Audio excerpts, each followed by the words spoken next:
اعوذ باللہ من الشیطان الرجیم بسم اللہ الرحمن الرحیم والقربۃ وہی غایۃ الفعل المتعبد به وهو قرب الشرف للزمان والمکان لتنزہہ تعالی عنہما وآثارہما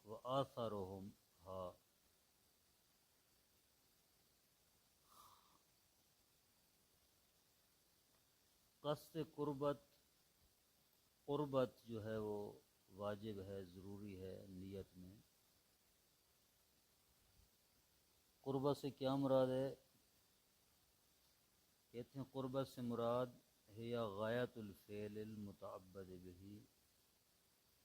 وہ فعل کی غایت جس کے ذریعے عبادت کی جا رہی ہے، وہ قرب شرف،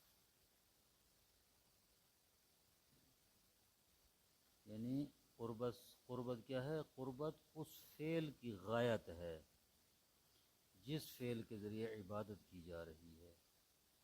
مثلا نماز پڑھی جا رہی ہے، نماز کے لیے عبادت کی جا رہی ہے، نماز کی عبادت کی جو غایت ہے، ہدف اصلی ہے، وہ قربت ہے۔ ٹھیک ہے، ہدف اصلی قربت ہے۔ یہی کہہ رہے ہیں کہ قربت فعل جس کے ذریعے عبادت کی جا رہی ہے اس کا ہدف اصلی ہے۔ وہ قرب شرف، اور یہ قرب سے مراد قرب شرف ہے، یعنی شرافت اور بزرگی کے قریب ہونا۔ للزمان والمکان، زمان اور مکان کی قربت نہیں ہے۔ کیوں؟ لتنزہہ تعالی عنہما، چونکہ پروردگار عالم زمان اور مکان سے پاک ہے۔ ہاں، وآثارہا لورودہا کثیرا فی الکتاب والسنت، اور یہ سب سے زیادہ جو ہے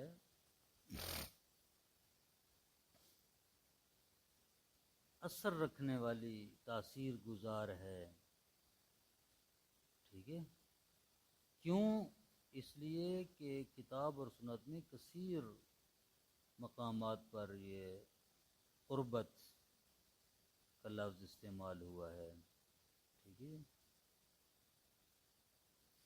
وَلَوْ جَعَلَهَا لِلَّهِ تَعَالَى كَفَى، اگر یہ مصنف کہتے کہ اللہ تعالیٰ کے لیے قرار دے اس عبادت کو تو کافی تھا۔ قربت کا لفظ نہ، لو جعلها، اگر وہ عابد متعبد اس اپنی عبادت کو اللہ کے لیے قرار دے کافی ہے۔ یہ کہ مثلا نیت کرتے وقت کہ یہ کام میں اللہ کے لیے کر رہا ہوں، ہاں، تو کافی ہے۔ ضروری نہیں کہ اس انداز سے قصد کرے کہ قربت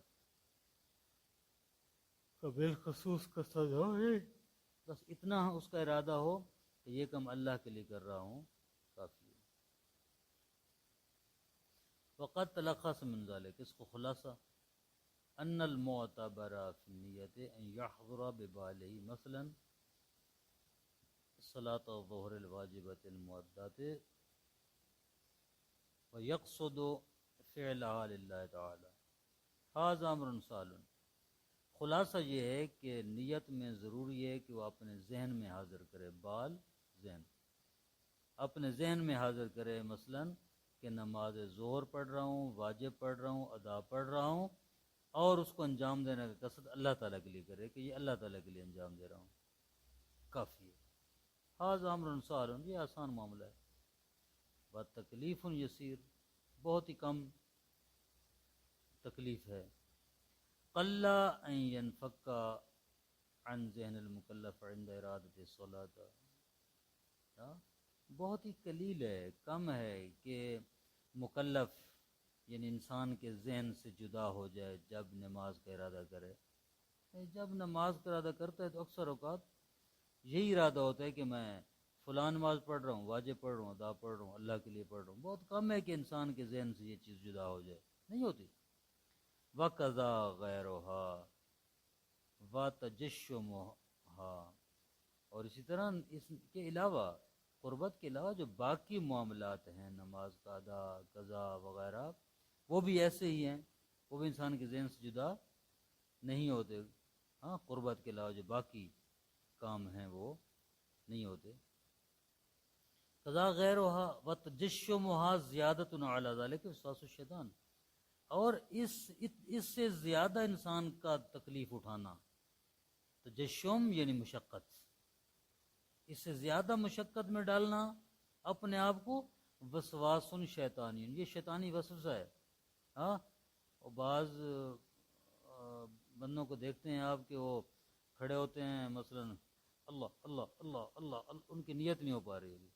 کئی کی دفعہ اللہ اللہ اللہ، ہاتھ اوپر جا رہا ہے، نیچے آ رہا ہے، اوپر جا رہا ہے، 10 منٹ ان کی نیت ہو رہی ہے. وسوسہ شیطانی ہے. ٹھیک ہے نا؟ بس اتنا ہی کافی ہے کہ انسان کہہ دے کہ فلان نماز پڑھ رہا ہوں، ادا پڑھ رہا ہوں، اللہ کے لیے پڑھ رہا ہوں. اتنا کافی ہے. وقد امرنا بالاستعاذۃ منہ والبعد عنہ، ہمیں حکم دیا گیا ہے شیطان سے پناہ مانگنے کا اور اس سے دور رہنے کا. وتکبیرۃ الاحرام، واجبات میں سے ایک اور واجب نماز ہے تکبیرۃ الاحرام، احرام کی تکبیرہ. کہتے ہیں نصبت الیہ، احرام کی طرف اس تکبیر کی نسبت دی گئی ہے. کیوں؟ لأن بہا یحصل الدخول فی الصلاۃ، کیونکہ اس تکبیر کے ذریعے انسان داخل ہوتا ہے، انسان کو دخول حاصل ہو جاتا ہے نماز میں. وَيَحْرُمُ مَا كَانَ مُحَلِّلًا قَبْلَهَا مِنَ الْكَلَامِ وغیرہ، اور اس کے اوپر حرام ہو جاتی ہے ہر وہ چیز جو نماز سے پہلے حلال تھی، کلام ہے، غیر کلام ہے. دیکھیں، احرام کی حالت میں جب انسان احرام باندھتا ہے حج کا، تو بہت ساری چیزیں جو پہلے اس پر حلال تھیں اب حرام ہو گئی ہیں. خوشبو لگانا مثلا، کسی حشرات کو مارنا، حتیٰ جوئیں تک مارنا وغیرہ وغیرہ، بہت سی چیزیں انسان کے لیے حرام ہو جاتی ہیں احرام کی حالت میں. تو اسی طرح جب انسان نماز کی تکبیر کہتا ہے تو بہت ساری چیزیں انسان پر حرام ہو جاتی ہیں. کھانا پینا حرام ہو جاتا ہے، بات کرنا حرام ہو جاتا ہے، قبلہ سے ادھر ادھر منہ پھرنا حرام ہو جاتا ہے وغیرہ، بہت ساری چیزیں انسان پر. اس لیے کہا جائے تکبیرۃ الاحرام. وَيَجِبُ التَّلَفُّظُ بِهَا بِاللَّفْظِ الْمَشْهُورِ، واجب ہے تکبیرۃ الاحرام میں اس مشہور لفظ کا تلفظ کرنا. مشہور لفظ کیا ہے؟ اللہ اکبر. بالعربیت، عربی زبان میں واجب ہے کہ تکبیرۃ الاحرام عربی زبان میں کہے، یعنی کہ اللہ اکبر. ہاں، اردو فارسی میں نہیں کہ اللہ بڑا ہے، ہاں، یا فارسی میں کہہ دے کہ خدا بزرگ است، نہیں کہہ سکتا، بلکہ عربی میں ہی کہے گا اللہ اکبر. تأسیاً بصاحب شریعہ علیہ الصلاۃ والسلام، صاحب شریعت یعنی پیغمبر اسلام صلی اللہ علیہ وآلہ وسلم کی پیروی کرتے ہوئے. وہ عربی میں کہتے تھے، ہم بھی عربی میں کہیں گے. حیث فعل ذلک، کیونکہ پیغمبر اسلام عربی میں ہی اللہ اکبر کہتے تھے. وَأَمَرْنَا بِالتَّسْبِيحِ، ہمیں پیغمبر کی اتباع کا حکم ہوا ہے. وَلَكُمْ فِي رُسُولِ اللَّهِ أُسْوَةٌ حَسَنَةٌ مَا آتَاكُمُ الرَّسُولُ فَخُذُوهُ وَمَا نَهَاكُمْ عَنْهُ فَانْتَهُوا، جو حکم دیں وہ کرو، جس سے روکیں رک جاؤ، اور تمہارے لیے اسوہ حسنہ ہے پیغمبر کی زندگی میں، اس کو دیکھو جیسے کریں تم بھی ویسے کرو. تو پیغمبر کو ہم نے دیکھا، انہوں نے تکبیرۃ الاحرام عربی میں کہی ہے، لہذا ہمارے لیے بھی عربی میں کہنا ضروری ہے. وَقَذَا تُعْتَبَرُ الْعَرَبِيَّةُ فِي سَائِرِ الْأَذْكَارِ الْوَاجِبَةِ، اسی طرح عربی ضروری ہے باقی اذکار واجبہ میں، سجدہ، رکوع. اما المندوبۃ فیصح بها وبغیرها، جو اذکار مستحبہ ہیں ان میں عربی یا غیر عربی دونوں کے ساتھ ادا کرنا درست ہے. ہاں، دعائے قنوت مثلا عربی بھی پڑھ سکتے ہو، بغیر عربی کے بھی اپنی زبان میں. فی اشہر القولین، دو قول میں سے مشہور ترین قول کی بنیاد پر. حاذا مع القدرت علیہ، یہ اس وقت ہے جب انسان کو قدرت اور بھی پر. اما مع العجز وضیق الوقت مع العجز و ضیق الوقت عن التعلم. ہاں اگر وہ عاجز ہو عربی زبان سے، میں یہ کلمات دہرانے سے، عربی زبان اس کو نہ آتی ہو، وضیق الوقت عن التعلم، اور سیکھنے کا وقت بھی نہ ہو، تنگ ہو سیکھنے سے. ضیق الوقت عن التعلم، تعلم سے وقت بھی تنگ ہو، اتنا وقت نہیں ہے کہ وہ سیکھتا رہے. ہاں سیکھے گا تو نماز کا ٹائم نکل جائے گا، ٹھیک ہے، تو کیا کرے؟ فیاتی بہا حسب ما یعرف من اللغات، تو وہ جس لغت کو جانتا ہے اسی لغت میں اس کو ادا کرے گا.